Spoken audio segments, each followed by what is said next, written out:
Okay, it's working. Yay! So this is the last call for the 21 Irrefutable Laws of Leadership. And I'm not going to lie, I'm kind of sad that this book is over. It was a really good book. And so homework was to go through and do the applying the law of whatever this last week and then answer the appendix questions. And the reason being is I didn't want to finish this book and then put it down and then completely forgot what it was about when there's so much of this book that I feel like is going to change how we work with people or how we build teams and stuff. So for me, I feel like that's super important. And yeah, reading back through it is just making sure that you understood what that law was and like how is it going to play out in your life or how is it going to play out for people. So the first one was the law of the lid, and the homework here was to list some of your major goals, and he goes through like what to do for it. And I am sure that some of you probably haven't done this, and I'm going to like there was a reward for everybody who finished this book, but going through and like actually take the time to do this, because we just put 3 months into reading this book. Let's take the time to actually apply it and use it so that it's not weird and like a complete waste of time. But it's talking about rating yourself and asking other people to help rate you on people skills, planning and strategic thinking, vision, and your results. Number 2 was the law of influence. And his homework for that was helping, like rating yourself 1 to 10, how you weight or how you rate yourself and what you rely on for people to help you get what you want. And the whole purpose of this is so that when we come back and do this in a couple months, we can see if we're growing or if we're shrinking. And this is a big deal because obviously we want to be growing. The next is the law of the process. And he's talking about how a leader develops daily, not in a day. So it's actually like personal growth and having a plan for it. And on page 28, he's asking, what is your plan for personal growth? And on 29, he says, the secret of success in life is for a man to be ready for his time when it comes. And just think about that. Like, let that sink in. I went to bed so excited last night. I was wide awake and wanted to still talk at 12:30. And I'd been up, like I've gotten like 4 to 5 hours of sleep the last few days. But I was so excited. And Bob was just like, I'm going to die on my way to work tomorrow because you won't let me sleep. And on, making a big deal about it. And it's really hilarious because he whines a lot. And I was just like, but can you not see what's coming? Like, do you not understand that what I just figured out about having a file folder and having something I can upload to it and having a system for people to use for every single person and give that person the freedom for them to choose? I was like, just the people that I've showed this to, as of right now, it's making consultants that didn't want to work start working. Like, it's been 2 days. How does this not excite you? And I think that he doesn't understand because he's not seeing what we see every day. So think about that though. If we had massive growth, how many of you are ready for that growth? Pretty much what would happen is we would have massive growth and then it would completely plummet because we're not ready to sustain it. And everything that we're working on and all these little things that are coming together, it's like things that putting into place to help sustain it. And if that doesn't excite you, I don't know what will, because that means that we will literally be able to start hundreds of thousands of consultants at once and have people that are brand new starting new consultants, and it won't be weird. It'll just be like, okay, cool. We know that they're getting what they're supposed to be getting in the order that they're supposed to be getting it. Like, how hard is that? So I was super, super stoked. So this one, and it's been like very evident that like we have to grow, I guess. And I don't want to grow. Nobody wants to grow. But it's almost like I'm like every day now, it's kind of cool. I'm like looking forward to how can I grow? What am I supposed to be doing today that's helping me. And that's kind of cool. The next one was the law of the process. And it's talking about how anything that works, you have to separate your great leaders from good leaders and invest in the people that are willing to follow you. So like in that, have a plan for your personal growth and then helping other people. And this is going to become part of our, like as I was reading this to Jen last night on our getting started thing, that needs to be one of our things is personal growth for people. Sit down. Sorry, she's not seen me for 2 days, apparently like misses me and has to sit next to me. The law of navigation, anybody can steer the ship, but it takes a leader to chart the course. In that one, he's talking about balancing and planning ahead and navigating through the touchy stuff. Navigating leaders do your homework. So you can project a major or a minor task and you have the responsibility and like everything is lined into place. And like asking how do we lead? Do we lead towards fact or do we lean towards faith? Law of addition, leaders add value by serving other people. So think about it in the sense of, okay, if I didn't have any value to give you guys, you would walk away. You have to, if I want you to follow me, I have to keep doing more to add value to you in some way, shape, or form. And he's talking about having a servant's attitude and like, what are you giving to people, no matter who they are, as part of your normal lifestyle? The law of solid ground is number 6. And this is that trust is the foundation of a leader. Trust is the most important thing. It's talking about you can't take shortcuts in leadership. No matter how long you've been leading people, you have to to go through it and earn it. And he's talking about how high achievers spend most time developing their professional skills because they're seeking to be highly competent. Fewer focus on their character. What are you currently doing to develop your character? Because honestly, our character, like, yes, we need the professional skills, but we're going to learn that when in doing the activity for us. But our character, you have to grow. So he's saying focus on 3 main areas: your integrity, your authenticity, and your discipline. Come here and sit down and stay. This is why I don't have a dog around when I'm doing something, because it's distracting. The 7 is law of respect. People will naturally follow the leader that's stronger than themselves. And that kind of goes back to, like, you could put 10 people in a room and they're all going to go different directions, but then eventually they're going to follow the person that, even if that person takes off by themselves, eventually they're all going to end up following that person. And a leader does not deserve the name unless he's willing to occasionally stand alone. Law of leadership is take a look at the qualities that help a leader gain respect. And then he lists them and he says, evaluate yourself on them. And then go through and think about the last time you asked your employees, your followers, or volunteers for a commitment to something you were leading or changing, something that they were doing. And what was their response? Like, just kind of figuring out what is your level of respect from the people that you're working with. Number 8 is the law of intuition, and how leaders evaluate everything with a leadership bias. Not everybody is intuitive.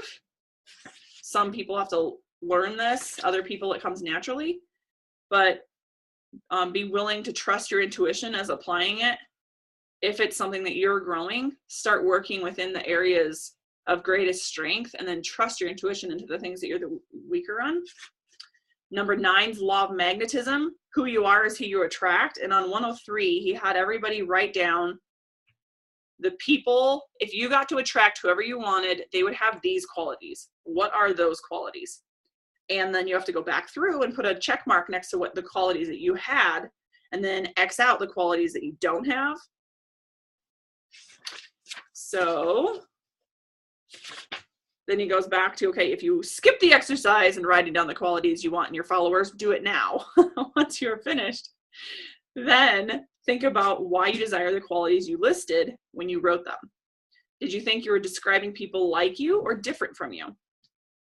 And kind of going back to, we are what we attract. And that's been very apparent to me. Like, even if I eat somewhere, or the waiter or the person at the store helping me or whatever, like, I will watch other people helping other people, and people with attitudes get the clerk with the attitude. So it's like, it goes way beyond what we realize. Number 10 is the law of connection. Leaders will touch a heart before they ask for a hand.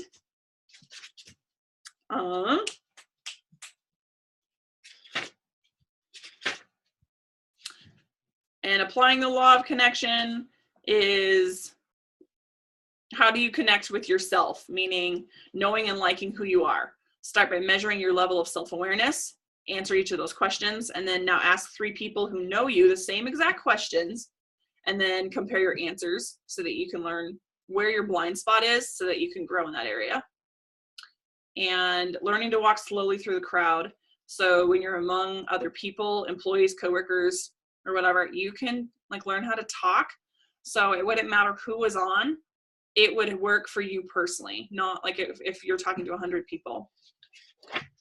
The law of the inner circle, being very aware and guarding who you let into your inner circle, and never stop improving your inner circle. And he's talking about how greater inner circles do not come together by accident. Effective leaders are continually developing current and future inner circle members. And then he's talking about, okay, how are you doing it? And helping grow someone, which is cool, really cool, because I think we get stuck on, we have to grow ourselves, but we play a part in other people too. Number 12 is the law of empowerment. And he's saying only secure leaders will give power to others. And this is kind of cool because it's talking about how well do you trust somebody else to do it for you. So,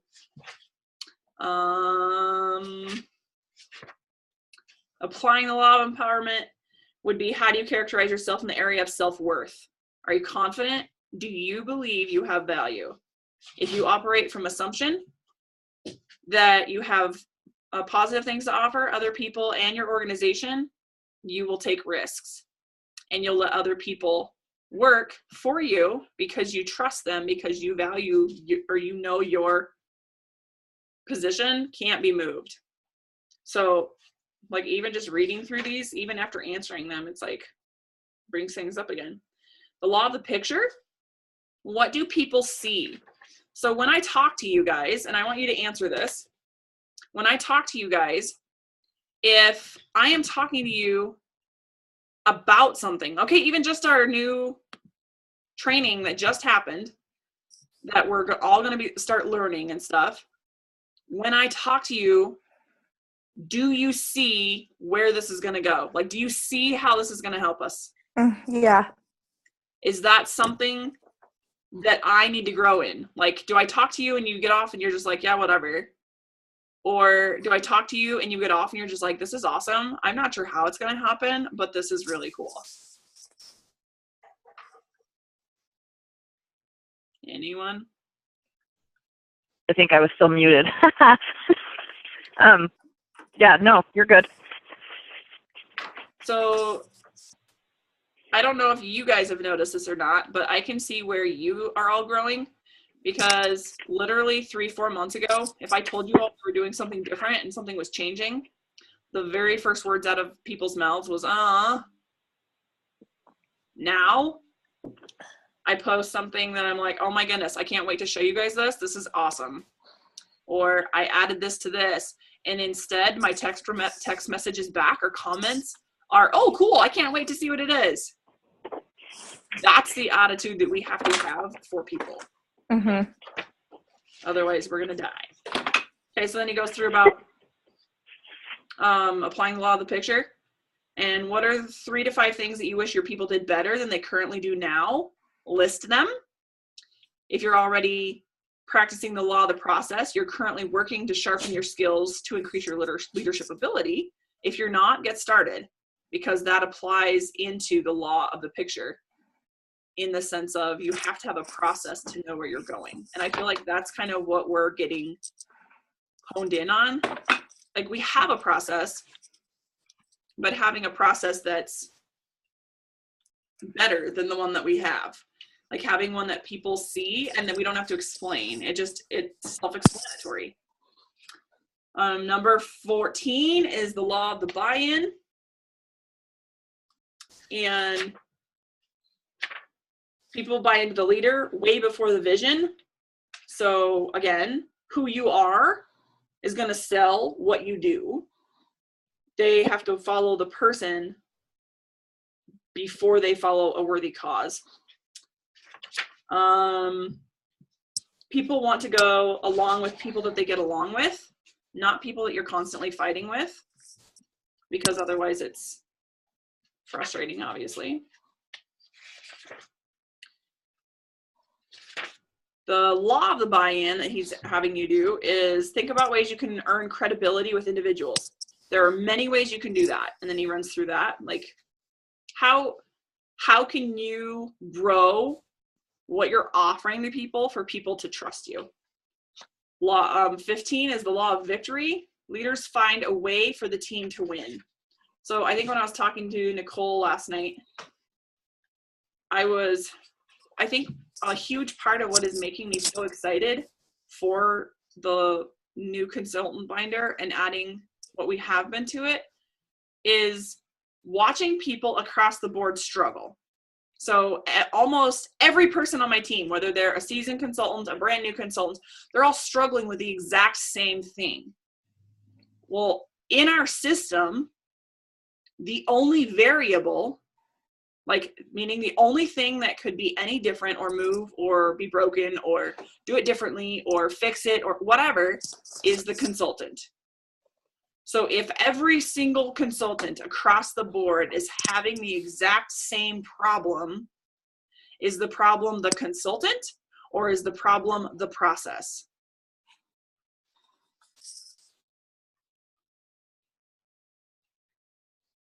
That wasn't rhetorical, huh? Definitely not. The process. So it was kind of cool because in talking every person that I've been talking to, and I didn't really get into it as much with Jen because I was almost home and it was late, but every person, it's almost like giving you guys permission and peace to be who you are. Instead of you feeling like you have to be this, or this, it's giving you permission to work how you can work. And it's saying, you're not the problem. Am I saying you don't need to grow? Absolutely not. Everybody needs to grow. But the problem is in what was lined out, in a sense, for you, like having a gap in what you have to use, which then in turn puts a gap in your belief in how to do it. Not knowing what to do, not having the confidence to go forward and do it.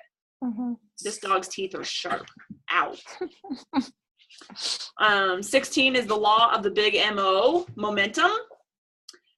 And he's talking about harnessing the power of momentum. And that's honestly like where we're at. Like, this is coming. So going through and like read through that chapter. And I would encourage you guys to just like pick this up and read back through just what you highlighted, because it's going to make things stand out that maybe you heard the first time, but like need to hear again. And everything starts with a small beginning. Thank God. And it grows. Thank God. So motivation, the first step toward building motivation is removing demotivating elements within the organization. And that's something that's super cool because I feel like that's kind of where we're at, and like seeing little things one at a time. Number 17 is the law of the priorities. Leaders understand that activity is not necessarily accomplishment. So this last week and a half, I can 100% agree.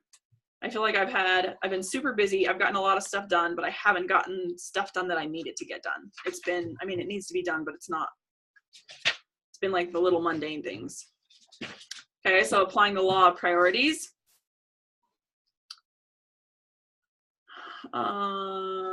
Is there something in your life that's working so poorly that you intuitively know it will require a major revision in how you do things? And then he goes on to say, the further you hit the ball, the more off course it will be. The longer you live out of alignment, the greater the chance you will miss of achieving your vision. So it might feel like a lot of stuff is changing right now, but honestly, it's because I don't want to keep going further off course and starting other people to go further off course. And then talking about as a leader, it's not enough for us to be successful individually. We have to help other people be successful. Number 18 is the law of sacrifice. You have to give up to go up. And on 221, he says, the law of sacrifice demands that the greater the leader, the more he must give up. So think about, like, for us, we all have goals. We all have what we want, but what are we willing to put on the back burner for right now to get them? If we go through a list, everybody's like, oh, I want blah, blah, blah. And they'll point out this goal, but then you start talking about what they're going to need to revisit or maybe put off for a bit to go get it. And nobody wants to do it. And that's the part that in watching and in working with people, even for us, like it can get frustrating, but not if you already know where they're at. And that's something I feel like what we just introduced is going to be helping a ton with, to figure out where people are at so we aren't frustrated. But you're gonna have to give something up or sacrifice things. Like every one of you all that I was talking to about hours, every person that told me how many hours a week they can work, not one of you is working that many hours. But I'm looking through it, and I think the reason why is that we have to actually schedule it, or when that time comes, and I'm thinking about this for myself too, like when the time comes, it's easier for me to pick something else that's less hard than it is to be like, no, this is one of my 10 hours, sit down and work. If I don't do this, this week I will have worked 7. That kind of thing mentality is going to change how we work, I feel like. Mm-hmm. And I think Bob's quiet time or like relaxing time is movies. I can't stand it. I feel like I am wasting so much time if I didn't get finished what I needed to get finished before he wants to start a movie. So the law of timing, where he's talking about the right thing at the wrong time, the wrong thing at the right time, and then the right thing at the right time. And I feel like, honestly, a lot of this is like all coming together. The law of timing says that leaders do more than that. They do the right thing at the right time. And running through how to know what to do. Number 20 is the law of explosive growth, and talking about to add growth, you can lead followers, but to multiply, you need to lead leaders, and looking for leaders and teaching ourselves to be leaders, because we all want to multiply. And like Nicole and I were talking about, somebody can work 5 to 10 hours a week on an Arbonne business, and that's the pace that they can work, but they could literally go to area extremely quickly because of the activity that they are doing. Like, it's based on the activity that we're putting our time into and the people that we're spending the time with. So same thing, he's talking about which stage of the leadership development process are you? Number 1, developing yourself. Number 2, developing a team. Or number 3, developing leaders. And what are you doing to gather and hold your leaders? Are you becoming a better leader so that they will want to follow you? Because if you are less of a leader than the person that you're prospecting, they see no value in following you because they know that you don't have your shit together. They can't trust you. And that's like resonated with me. The more professional people that I'm seeing, like lawyers and dentists or doctors, as I'm watching them, I'm watching who do they follow in their office, or, like, who do they respect? What about that person makes them respect it? Number 21 is the law of legacy, and a leader's lasting value is measured by the succession. So life is like a parachute jump. You've got to get it right the first time. What are you leaving for people behind you? And knowing the legacy that you want to leave. Not just, oh yeah, well I did this. I'm trying to read through my highlighters, my highlighted stuff. Only by changing the way you live will you be able to create the legacy that you want to leave. And I think that one, I highlighted that one like really dark, because how I want to live, or how the legacy I want to leave and how I'm living, if I'm not paying attention to it, are going to keep getting further and further and further apart. Like the only variable is me. Same thing. I have to change how I'm living to reach the goal that I'm wanting to reach. Ideally, you should pick people with greater potential than your own who will be able to stand on your shoulders and do more than you did. Begin investing in those people today. And that was really cool too. Going back to, we can work 5 to 10 hours, but putting our time into the right people and looking for the right people and growing ourselves to become the right person, those 5 to 10 hours are going to be more powerful than someone who works 20 hours on stupid stuff or who works full time on stupid stuff. So the conclusion, everything rises and falls on leadership. Some people don't believe me, but the more you try to do it in life, the more you'll find that leadership makes the difference. Anything that you undertake will live or die depending on the leadership. And that's extremely true. As you reach the highest levels, don't forget to take others with you to be the leaders of tomorrow. And I think in Arbonne, that's really cool, because one of the chapters in there was talking about take someone with you on the way to the top, because otherwise it'll be lonely. Think of all the people that we get to work with, that we get to take with us. So like you look at all the ENVPs that hang out, and they're literally hanging out with their best friends, but they took those people with them. Like, it's making me not feel bad when somebody, like if friends are kind of distancing themselves or saying that I've changed or whatever. I'm like, you're right, I have. I know what I want, and I'm going to do what it takes to get it. Like, that's different than just being like, oh, well, I'm sorry, let's go have a beer. Like, no, I don't want to drink beer anymore, that kind of a thing. So then the Appendix A, where it's talking about the 21 Laws of Leadership evaluation, the purpose of doing this was so you could go through, answer the questions, and then when we revisit the book, then we can see, okay, how much have we changed?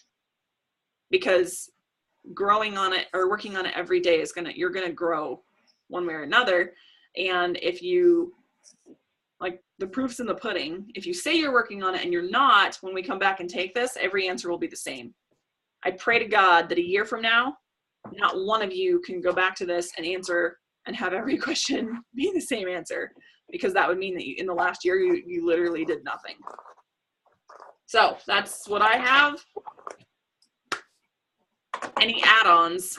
Who wants to say what?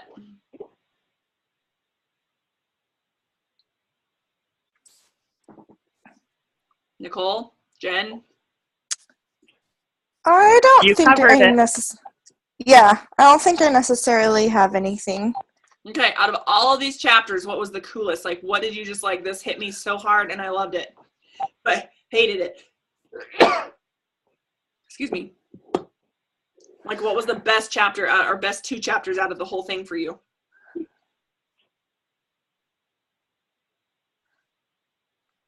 I'm kind of flipping through to see. Yeah, me too. And I'm driving.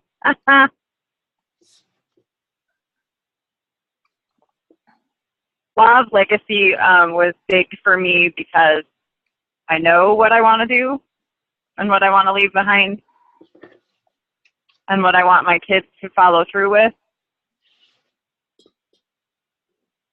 What was the other one?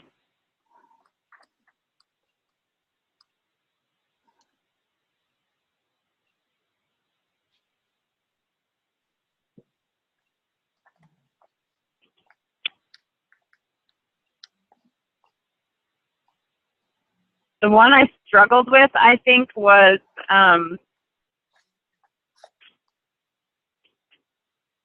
the law of the buy-in, because I feel like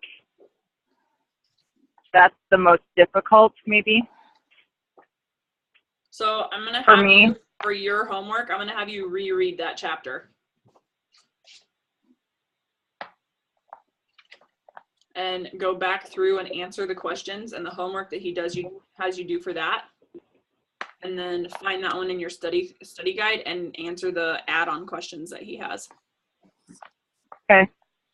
And that, the one thing I know that I have changed is it talks about the law of connection. Like, I'm really trying to connect with people more on a personal level before I just jump into Arbonne. You know what I'm saying? Mm-hmm. And I think that one might have been one of my favorites, was the law of connection. Okay. Because I feel kind of like that comes pretty naturally to me. I think that's one of your strengths. You could connect with a dead frog. Oh, sad. I would too.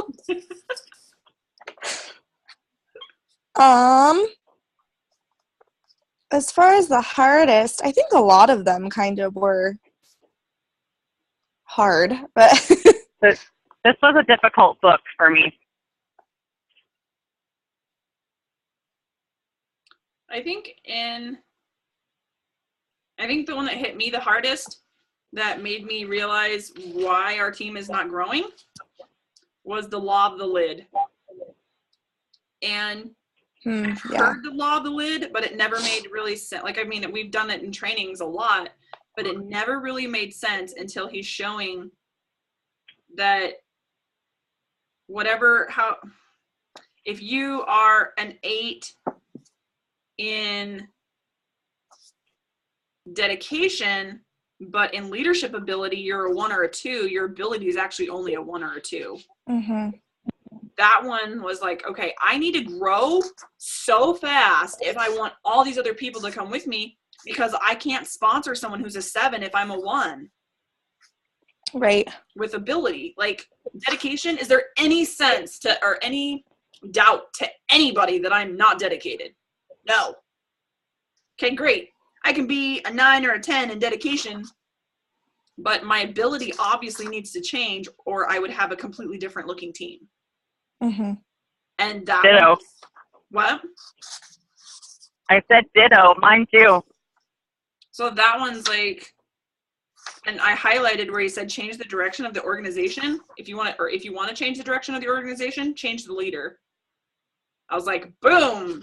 So I'm not gonna lie, I've been getting a lot of flack from people just being like, you read all the time, blah blah blah, and I just smile and I'm like, yeah, because I want to grow. I don't like where we're at.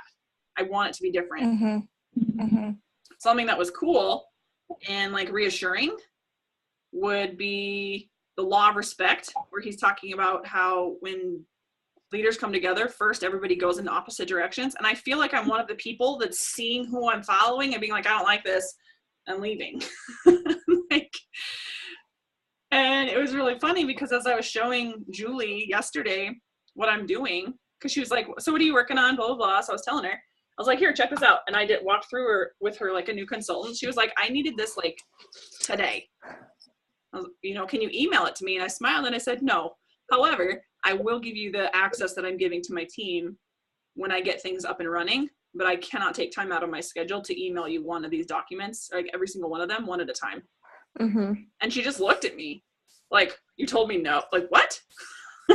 But it is cool because I was like, this is what the problem is that people don't want to follow because there's chaos. Right. Yeah. And something that was really cool and reassuring in that sense was the law of sacrifice. Like, okay, everything I'm giving up is coming back to me tenfold. Like, I can't see it yet, but it's coming. The law of timing, the momentum, and explosive growth, like how those just like, they're all hitting our team, bam, bam, bam, bam, bam. Because I think it's frustrating for every person when we're just like, we are working and working and working. But quite honestly, we think we're working and then we quit working, still expecting it to happen when it isn't and it won't. So like to just keep going. So yeah, I need to, if you guys are comfortable with it, and I am completely fine doing this, go through your appendix and then put the one that you were the highest on And then put the one that you struggle the most with.